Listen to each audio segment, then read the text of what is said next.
사랑과 은혜가 풍성하신 하나님 아버지, 우리에게 새날을 열어주시고 하루의 처음 시간을 구별하여 주님 얼굴을 구하게 하시니 감사를 드립니다. 이 시간 말씀과 기도를 통하여 주님과 더욱 깊은 사랑의 교제를 나누게 하여 주시고 우리의 눈을 열어 주의 말씀의 놀라움을 경험하게 하여 주시옵소서. 하나님의 선하심과 인자하심을 신뢰하며 오늘도 말씀을 붙들고 절망과 낙심의 자리에서 일어서는 이 아침이 되게 하여 주옵소서. 오늘 하루도 예수님의 삶과 사역을 본받아 마귀에 눌린 이들을 고쳐주는 예수님의 제자요 증인으로 살아가게 하여 주시옵소서. 십자가의 한없는 사랑으로 우리를 속량하신 예수님의 이름으로 기도드리옵나이다. 아멘. 하나님 말씀 구약 시편 107편 말씀입니다. 시편 107편 1절부터 22절까지 말씀. 시편 107편 1절부터 22절까지 말씀 한 목소리로 합독하시겠습니다. 여호와께 감사하라. 그는 선하시며 그 인자하심이 영원함이로다. 여호와의 속량을 받은 자들은 이같이 말할지어다. 여호와께서 대적의 손에서 그들을 속량하사 동서남북 각 지방에서부터 모으셨도다. 그들이 광야 사막길에서 방황하며 거주할 성읍을 찾지 못하고 줄이고 목이 말라 그들의 영혼이 그들 안에서 피곤하였도다. 이에 그들이 근심 중에 여호와께 부르짖음에 그들의 고통에서 건지시고 또 바른 길로 인도하사 거주할 성읍에 이르게 하셨도다. 여호와의 인자하심과 인생에게 행하신 기적으로 말미암아 그를 찬송할지로다. 그가 사모하는 영혼에게 만족을 주시며 줄인 영혼에게 좋은 것으로 채워주심이로다. 사람이 흑암과 사망의 그늘에 앉으며 곤고와 쇠사슬에 매임은 하나님의 말씀을 거역하며 지존자의 뜻을 멸시함이라. 그러므로 그가 고통을 주어 그들의 마음을 겸손하게 하셨으니 그들이 엎드러져도 돕는 자가 없었도다. 이에 그들이 그 환난 중에 여호와께 부르짖음에 그들의 고통에서 구원하시되 흑암과 사망의 그들에서 인도하여 내시고 그들의 얼거맨 줄을 끊으셨도다. 여호와의 인자하심과 인생에게 행하신 기적으로 말미암아 그를 찬송할지로다. 그가 논문을 깨뜨리시며 쇠 빗장을 꺾으셨음이로다. 미련한 자들은 그들의 죄악의 길을 따르고 그들의 악을 범하기 때문에 고난을 받아 그들의 모든 음식물을 싫어하게 되어 사망의 문에 이르렀도다. 이에 그들이 그들의 고통 때문에 여호와께 부르짖음에 그가 그들의 고통에서 그들을 구원하시되 그가 그의 말씀을 보내어 그들을 고치시고 위험한 지경에서 건지시는도다.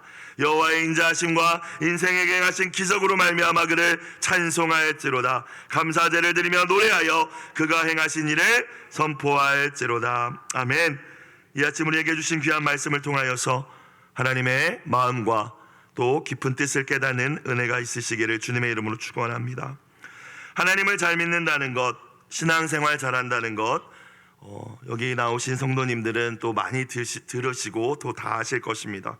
신앙생활 잘하는 것은 관계를 잘하는 것이죠. 관계를 잘한다, 관계를 잘 맺는다는 것은 물론 사랑의 관계를 맺는다는 것입니다. 사랑의 관계, 위로는 하나님과의 사랑의 관계를 맺는 것이고 옆으로는 사람들과 이웃들과의 사랑의 관계를 맺으며 사는 것이 신앙생활 잘하는 것이요 하나님을 잘 믿는 것임을 다시 한번 깨닫는 이 아침이 되시기를 축복합니다.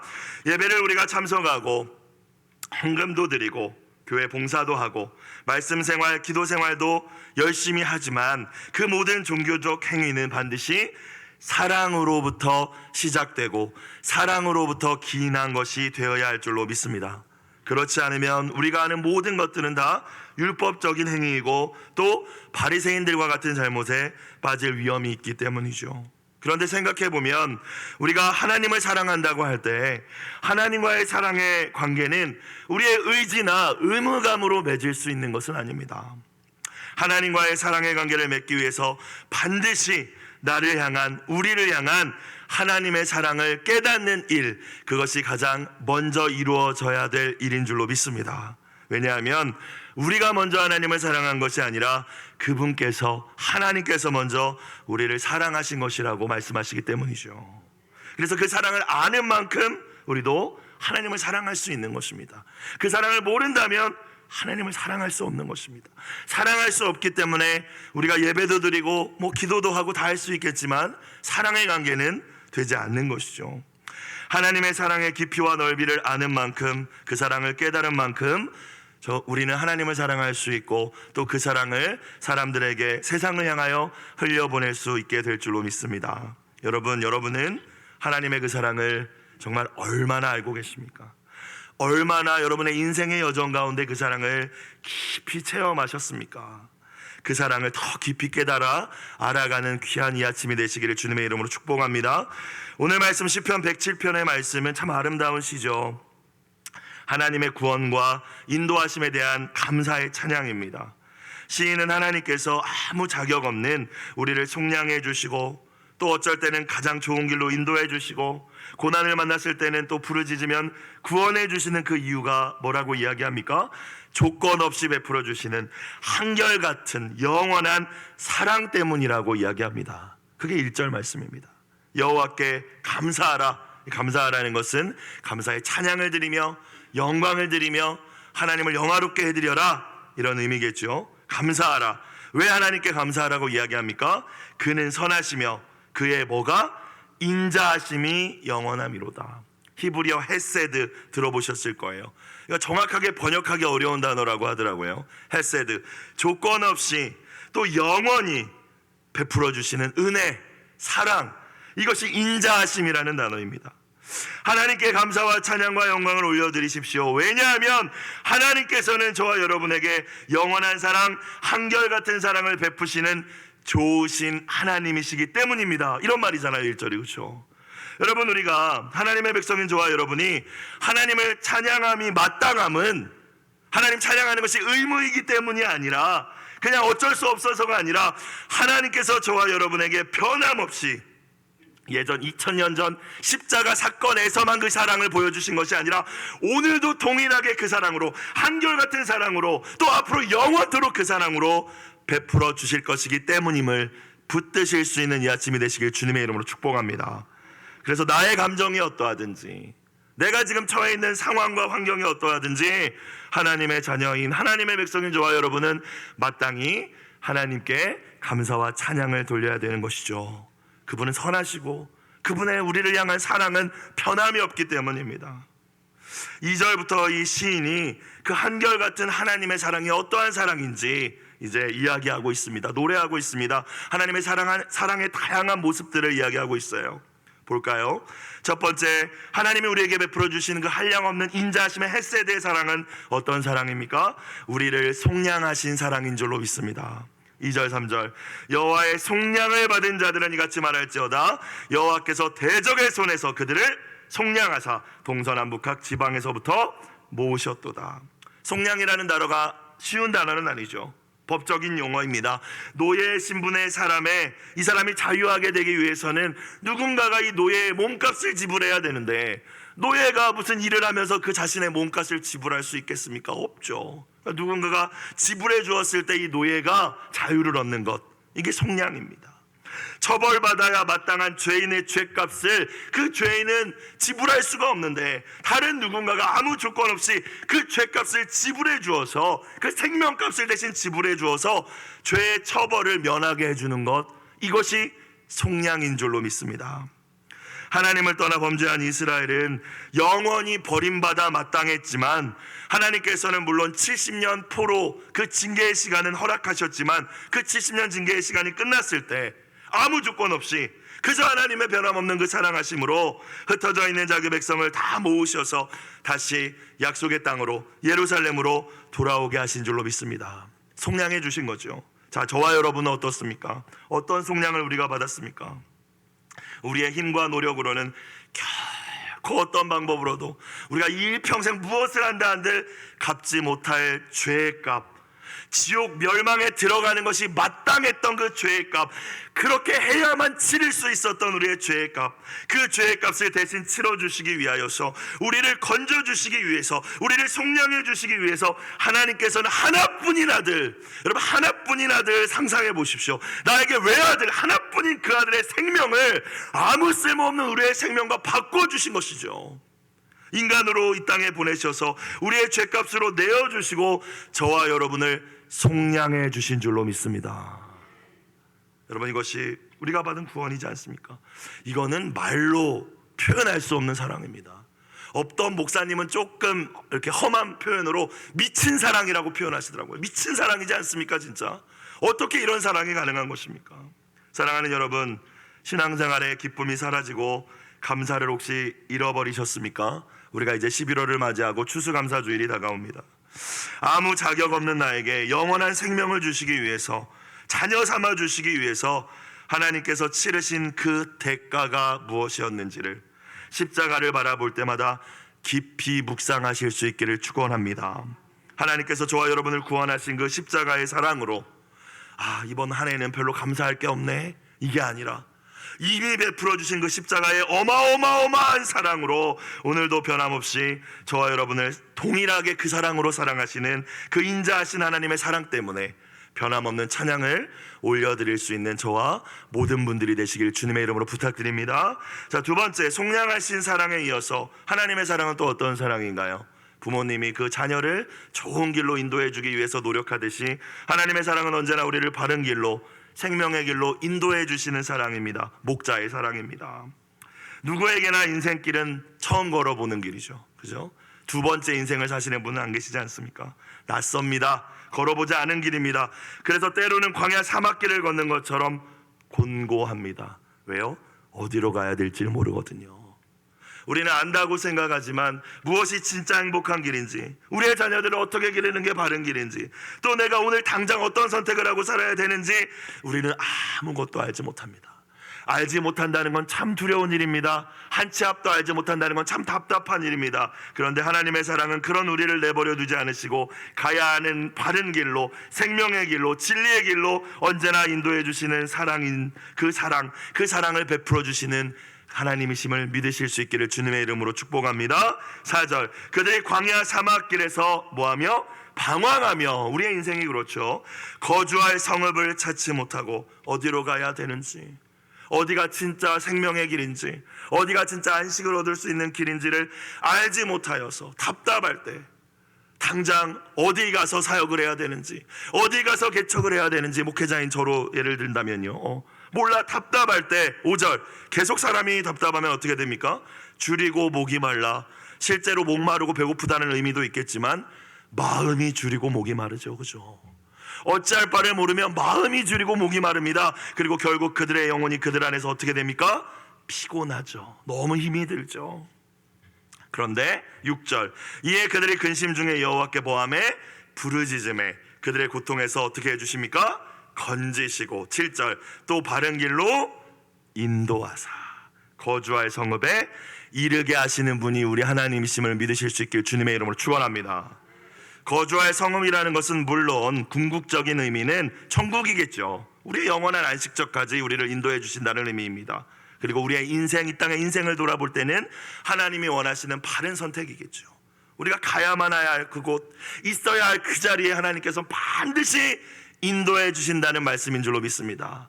우리의 어떠함이 아닙니다. 우리가 뭐 잘나서 우리가 뭔가 사랑받을 만한 자격이 있어서 인도해 주시는 것이 아니라 우리가 그분의 백성이고 그분의 양이기 때문에 인도해 주신다는 것입니다. 그러니까 하나님의 사랑이 정말 말로 형용할 수 없는 헤세드의 영원한 사랑이죠. 이 사랑을 우리에게 베풀어 주시니 찬양할 수밖에 없지 않겠습니까? 4절부터 7절까지의 말씀은 특별히 저에게는, 저희 부부에게는 큰 의미가 있는 말씀입니다. 개척 목회를 준비하면서 어디다가 개척할지 알 수 없었어요. 이곳저곳, 이곳인가 저곳인가 이 시도를 해볼 때마다 오히려 그 지역의 목사님들이 방해도 하시고 하지 못하게 하시고, 마음이 정말 이 5절의 말씀처럼 줄이고 목이 말라 영혼이 피곤한 상황에 처해졌습니다. 목회 안 해, 감리교에서 개척 안 해, 막 이런 마음까지 제 마음에 들었을 때 하나님께서 이 말씀을 저에게 주셨어요. 기도 가운데. 그리고 이 말씀을 주시고 며칠 지나지 않아, 저는 잘 꿈을 꾸지 않는데 꿈에서 정확하게 지도에서 개척할 자리를 저에게 보여주신 줄로 믿습니다. 사랑하는 여러분, 현실이 아무리 답답하고 길이 보이지 않는 것 같아도 기도의 자리를 지키실 수 있기를 주님의 이름으로 축원합니다. 힘들다고 말씀을 안 봐? 하면 더 힘들어지는 거예요. 왜? 이거 나침반이고 내비게이션인데 힘드니까 그냥 보기 싫어. 그러면 더 어디로 갈지 모르는 거예요. 힘들 때일수록 더 기도의 자리를 지키고 힘들 때일수록 말씀을 한 절이라도 더 들여다볼 때 인자하심이 한이 없으신 하나님은 그 중심을 보시고 그 하나님 붙드는 믿음을 보시고 반드시 좋은 길로 풍성한 삶으로 우리를 인도해 주시는 사랑의 하나님이심을 붙드실 수 있기를 주님의 이름으로 축복합니다. 8절, 그래서 시인은 찬양합니다. 여호와의 인자하심, 정말 그 말할 수 없는 그 사랑과 인생에게 행하신 기적으로 말미암아 그 사랑 때문에 우리의 인생 구비구비 여정마다 우리에게 베푸신 놀라운 역사하심으로 말미암아, 특별히 앞선 내용을 우리가 생각해 볼 때 광야 같은 인생길에서 우리를 인도하시는 그 놀라운 기적으로 말미암아 그를 뭐할지로다? 찬양할지로다. 일평생 그 하나님을 찬양하는 저와 여러분 되기를 다시 한번 주님의 이름으로 부탁드립니다. 자, 9절, 그가 어떤 영혼에게? 사모하는 영혼에게 만족을 주시며 줄인 영혼에게 좋은 것으로 채워주심이로다. 모든 인간의 영혼에는 하나님만이 채워주실 수 있는 공간이 있다고 합니다. 처음에 인간을 창조하셨을 때, 아담을 지으셨을 때 그 공간은 꽉 차 있었어요. 왜? 하나님과 온전한 사랑과 신뢰의 관계 가운데 있었잖아요. 그런데 그걸 누가 깼나요? 인간이 깼죠. 죄가 들어왔습니다. 그래서 마음속이 뻥 뚫려버렸어요. 사람들은 저마다 그 뻥 뚫린 공간을 채워보려고 돈을 집어넣기도 하고 쾌락을 집어넣어보기도 하고 더 많은 것을 가져보려고 몸부림을 칩니다. 그런데 그 인생들의 그 빈 공간에 그 허망한 마음은 채워지지 않죠. 왜? 하나님만이 채울 수 있기 때문이죠. 9절에서 말씀하시는 사모하는 영혼, 줄인 영혼이 무슨 의미일까요? 하나님만이 진짜 나에게 만족을 주실 수 있고 진짜 행복을 주실 수 있고 진짜 내 영혼 깊은 곳, 빈 곳을 채워주실 수 있는 분이심을 믿으며 오직 하나님의 사랑과 은혜를 간절히 원하는 태도인 줄로 믿습니다. 겉모습이 어떻고 우리의 행위가 어떨지라도 그 마음과 그 자세를 가지고 주님 앞에 나와왔을 때 그것은 주님이 말씀하신, 팔복에서 말씀하신 심령이 가난한 자죠. 심령이 가난한 자는 뭐가 있나니? 복이 있나니 천국이 저의 것이며, 그 마음으로 나와서 너의 마음으로부터 천국을 만들어 줄게 라는 말씀입니다. 우리가 예배의 자리에 나올 때마다 하나님이 가장 먼저 보시는 것이 무엇일까요? 물론 우리가 깔끔하게 정돈된 옷가짐으로 오고 또 우리가 예물도 준비하고 다 중요하죠. 그런데 하나님이 먼저 우리를 보실 때 딱 보시는 것은 너 가난한 심령으로 왔냐? 의무감으로 왔냐? 아마 이거 보시지 않을까요? 이 새벽에 오신 분들은 다 사모하는 영혼, 줄인 영혼으로 이 자리에 나오신 줄로 믿습니다. 주님 아니면 세상의 어떤 것으로도 제 마음 채울 수 없습니다. 오직 주님의 사랑과 은혜만이 저를 만족시켜 주실 수 있음을 믿습니다. 그러니 이 시간 제발 저를 만나주세요. 제발 제 마음의 공허함을 채워주세요. 은혜로 저를 새롭게 해주세요. 간절히 기도하는 이 아침이 되시길 주의 이름으로 축복합니다. 하나님의 사랑은 우리를 속량하시는 사랑, 우리를 인도해 주시는 사랑, 또 우리를 만족해 주시는 사랑, 그리고 또 어떤 사랑일까요? 우리를 매임과 고통에서 자유케 하시는 사랑입니다. 이미 우리는 십자가의 사랑으로 죄와 사망에서 자유해졌죠. 그렇죠? 하지만 우리는 어리석고 무지합니다. 참 고집스럽습니다. 그래서 하나님의 사랑을 다 알지만 십자가도 매달아 놓고 그 십자가 사랑 모르시는 분들 다 없잖아요. 그런데도 우리는 시시때때로 하나님을 떠나고 하나님의 말씀을 떠나서 내 멋대로 살려고 합니다. 아버지 하나님께서는 우리를 사랑하시기 때문에 생명의 길을 저버리고 스스로 어둠과 사망의 길로 걸어갈 때에 내버려 두지 않으시죠. 자녀가 멸망의 길로 가는데 거길로 가면 죽는데 내버려 두는 부모가 어디 있겠습니까? 사랑하시기 때문에 뭐 하십니까? 징계하십니다. 우리가 받아들이고 우리가 아멘으로 답하기 어려운 말씀이지만 사랑하시기 때문에 때로 우리를 때리신다는 거예요. 10절 볼까요? 사람이 흑암과 사망의 그늘에 앉으며 어두움 가운데 거하게 되며 곤고와 쇠사슬에 매이는 것은, 인생에 이런 어려움을 만나는 것은 11절 하나님의 말씀을 뭐하며? 거역하며 지존자 하나님의 뜻을 멸시함이라. 말씀대로 살지 않았기 때문에 허락된 고난이 분명히 존재한다는 것입니다. 물론 이건 나 스스로가 말씀에 비추는 것이죠. 다른 사람을 향하여서 우리가 판단하는 것이 아니라. 자, 12절 볼까요? 계속. 그러므로 하나님께서 무엇을 주어? 고통을 주어 그들의 마음을 겸손하게 하셨으니 그들이 엎드러져도 돕는 자가 없었도다. 제 자신만 봐도 그렇습니다. 고통이 없으면 겸손해지지가 않아요. 제일 잘난 줄 알아요. 다 할 수 있을 줄 알아요. 기도하지 않습니다. 그런데 조금만 어려움이 생기면, 아이만 아파면 아이만 아픈데 병원에서 이거 모르겠다 그러면 두 팔 벌리고 금식하면서 하나님 앞에 나아가는 제 모습을 보거든요. 여러분은 어떠십니까? 여러분, 그래서 하나님의 본심은요, 12절 말씀 들여다볼 때 고통을 주는 것이 우리 하나님의 본심이 아니라는 사실을 깨닫는 은혜가 있으시길 주님의 이름으로 축복합니다. 하나님 진짜 본심이 뭐예요? 때로 회초리 드시는 부모님들 본심이 뭐예요? 마음을 겸손하게 하시는 것이죠. 왜? 겸손해야 행복할 수 있기 때문입니다. 겸손해야 하나님이 주시는 은혜와 축복을 누릴 수 있기 때문입니다. 나 자신을 의지하지 않고 하나님과 세상을 겸하여 섬기지 않고 오직 하나님만 섬기도록 의지할 수 있는 겸손한 말랑말랑한 깨끗한 마음을 만드시기 위해서 때로는 고난을 허락하시는 거죠. 마음이 겸손하여 하나님만 의지하는 사람은 기도의 사람일 것입니다. 그래서 하나님께서는 때로 우리를 기도의 사람으로 빚으시기 위해서 고난을 허락하실 때도 있는 것 같아요. 야, 너 목사인데 은천아, 그렇게 기도해서 어떻게 지금 이런 악하고 패역하고 음란한 시대에서 영혼들을 네가 돌볼 수 있겠냐? 너 기도해야지. 말씀해도 못 알아들으니까 때로는 고난을 허락하시는 것입니다. 그러나 영원한 인자로 하나님께서는 우리를 사랑하시기에 그 고난에 내버려 두지 않으시죠. 고난이 목적이 아니니까요. 13절, 이에 그들이 그 환난 중에 여호와께 부르짖음에 어떻게 하신대요? 그들의 고통에서 구원하시되. 14절, 흑암과 사망의 그늘에서 인도하여 내시고 건져내어 주시고 그들의 얽어맨 줄을 끊으셨도다. 15절, 여호와의 인자하심과 인생에게 행하신 기적으로 말미암아 그를 찬송할지로다. 앞서 나왔던 말씀을 반복하죠. 여기서의 기적은 건져내심의 기적이겠죠. 그가 논문을 깨뜨리시며 깨뜨릴 수 없는 그 논문, 쇠빗장을 꺾으셨음이로다.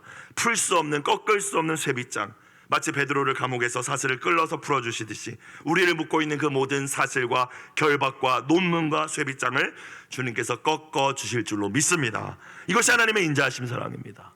완전히 우리가 완벽한 삶으로 주님 앞에 돌이키지 않고 그냥 하나님 도와주세요, 잘못했어요만 해도 오늘 말씀을 보니까 그래, 내가 너를 다시 도와줄게 해주신다는 말씀이지 않습니까?